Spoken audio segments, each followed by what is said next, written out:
Nice, here we go, defend, go. Willow tutorial tayo. Maganda sana to may kasamang Lion na legendary. Kaso nga lang, yun lang meron akong hero kaya yun lang ituturo ko. Willow lang.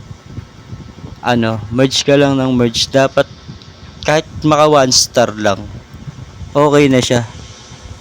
Malakas na bumawas yun. Basta mag-merge ka lang. Kung makachamba ka ng 2 star, 3 star, o 4 star, buenas ka na nun. Pero kahit 1 star lang okay na ako. At saka nga pala pansinin niyo yung isang willow dun sa gitna, hindi siya umaapoy kasi dapat sa kanya wala siyang katabi.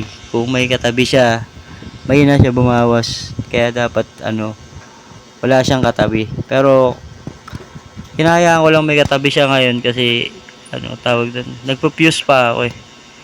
Pero tingnan mo kahit isa lang yung walang katabi, walang makadaan, di ba? Ang lakas niya ang lakas niya dumipensa. Ayun, swerte ko dito, naka ako 3 star. So yun lang, dapat merge lang kayo, kahit 1 star lang, talo-talo na yun, pwede na yun. At saka nga pala palagi mo siyang i-upgrade. Pag hindi mo siya na-upgrade, mahina siya bumawas. I-upgrade mo siya. Ang pagkakaiba niya sa ibang hero, siya yung pinakamalakas yung damage talaga.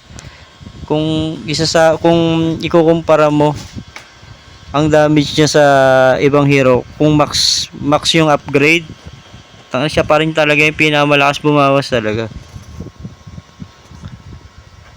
Kung makakuha kayo ng gantong hero, i-save nyo na yung account nyo kasi mahirap makakuha ng mahirap makakuha ng ganito tsambahan kasi siya, random ba pag pag umpisa yung diamond chest ba yun, may pring 10 hero eh.